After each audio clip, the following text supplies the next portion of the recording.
How do I buy a stock of Tesla? Do I just go on the Tesla website? Hi guys, I'm pretty sure you've heard a lot of people talking about investing and that it's like a very popular trend right now that everyone should start investing. But what to do if you have no idea where to start? I was in the same position, absolutely the same. When I started investing more than a year ago, I literally had no idea where to begin. I knew like about stocks, bonds, and everything like this, but I had no idea how to start, what to buy, where to buy. So I just wanted to create this series of videos which hopefully will be helpful to some of you if you have no idea where to begin. This will be a good starting point. Most probably I'll break this video in some parts because I don't like to have YouTube videos for like 30 minutes. I just don't have time to watch them myself, and I'm pretty sure a lot of people are the same. So what I wanted to do is create, I'm pretty sure there will be like 3 videos, and that later on you can just check, see which of them are relevant to you. So in the first video, I'll do the overview of the general investing process for those people who literally don't know a lot about this. Most probably you'll see on the internet as well that a lot of people are saying investing will help you to be rich, investing will help you to earn money. However, let's not forget that the first and the main purpose of investing is actually to preserve your capital. You might have heard on the news that the inflation is skyrocketing this year, but even if we don't take this year into consideration and we think about the previous years, the inflation in general was around 2 to 3% a year. So what that means is that every year your money actually are worth less than they were a year before. So if we take an example of this year, 7% inflation, what does it mean? If before you would buy a certain basket of products, I don't know, for example, you go to Waitrose and you buy some products like groceries and whatever, and you would buy some stuff which is £100. A year after, the same amount of products will cost you £107. Obviously, this is very simplified, and usually inflation accounts for all the products, not just the groceries. But this is just an overview of like how it works. Basically, every year your money loses value. So you still have the same, I don't know, £50 note, but it can buy less and less and less each year. So this is why people invest. This is the main goal of investing, is to actually preserve your capital, to make sure that your money do not lose value. Otherwise, we are saving money for the later, but this money actually worth less, which is pointless, I think. If you're from the family like mine, and where the older generations would usually just stack the money under the mattress, each year your money would lose value. And even if you're trying to use the savings accounts, they don't give you the rate which will cover the inflation. The majority of the banks in the UK, and I'm pretty sure in the States is the same, they don't really give you anything more than 1% interest yearly. My Barclays account gives me 0.01%. And even if we compare it with the inflation of 2%, that's still like a lot less. But now when the inflation is 7%, and it's most probably will achieve 8% this year, it's crazy. So the primary goal should be to be able to save money with the interest that will cover inflation every year.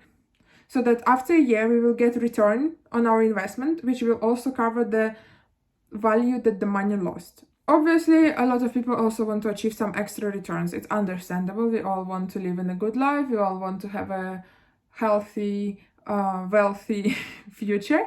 So obviously we want not to only save money, but also make some extra money on top. And this is where investing might help you too. However, please always be careful. Never believe that investing can make you 100% a year. This most probably will be a scam, or if someone is telling you that they will earn you this money, I would be very, very hesitant, and please always do your research. Check where you try and invest, because 100% yearly is impossible. I think it's just impossible unless it's some crazy crypto, whatever new token, but it shouldn't be it shouldn't be an investing for all of your money, because investing in these projects are very risky and you can lose all of your money. And if you lose £20 in a risky project, that's fine because you just wanted to test it out. But if you lost all of your savings, that's gonna be a pain for you, and then basically you will never start investing. You quite often most probably see on the social media that you can earn 10% a year interest, which is quite good, to be honest. This is a pretty safe investment because mostly people who talk about 10% yearly growth, they refer to S&P 500 index, which is the index of 500 largest companies in the USA. And if you take it on over the long period of time, you can see that this index grows on average 10% a year. Obviously, this is not accounting for inflation. So if you deduct inflation, there will be around 7%, which is still good when the inflation is in the normal levels.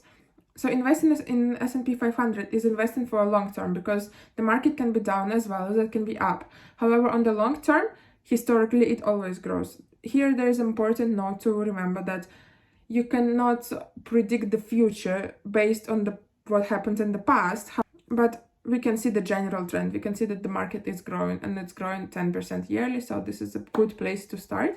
This is what everyone is advising for new investors who just start in the investment path, is just to invest in S&P 500. Two main parts of investments are shares and bonds. So bond is kind of a debt.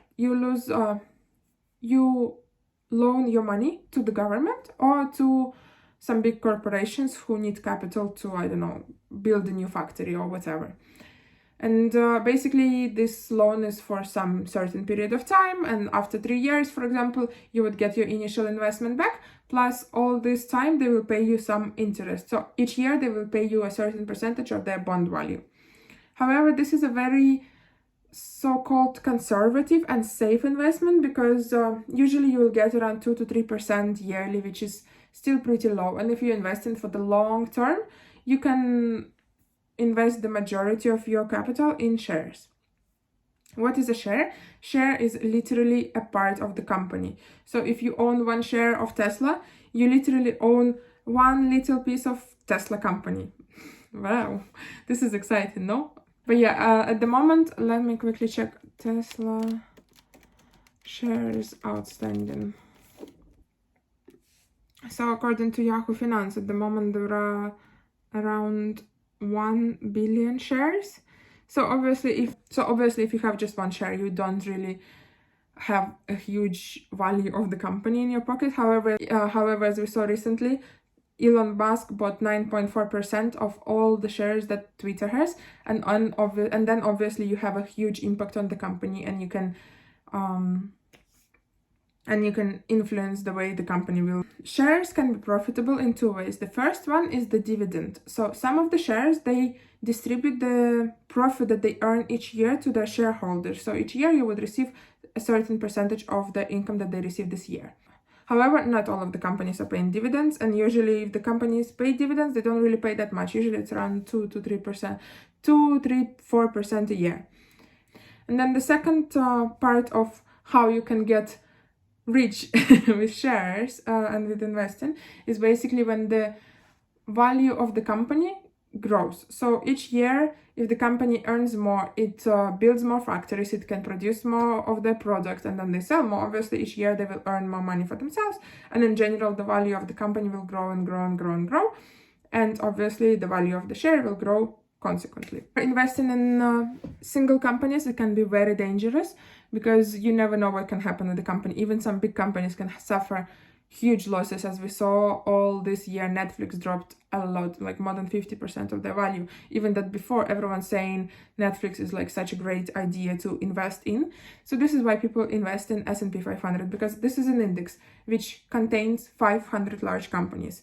So basically, if one company goes down, the other 499 will still keep up growing. And then so the chances that all of 500 companies will lose all of their money is very crazy. And this is another thing that people always say, is that, oh, investing is so risky, you can lose all of your money.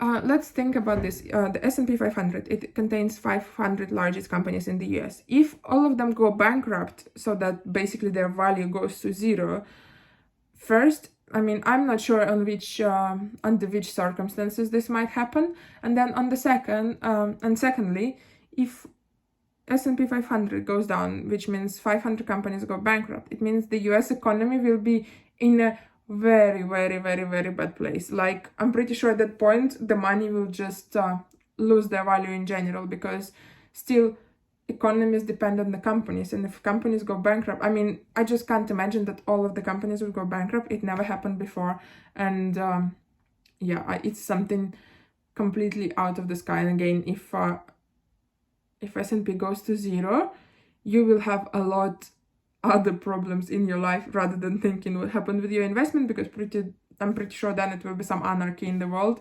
Money will be just a paper, and you'll have to go to, I don't know, swapping products for your use again.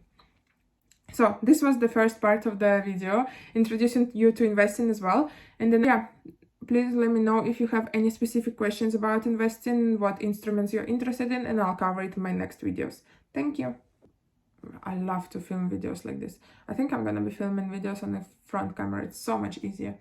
Or I buy a camera in the future.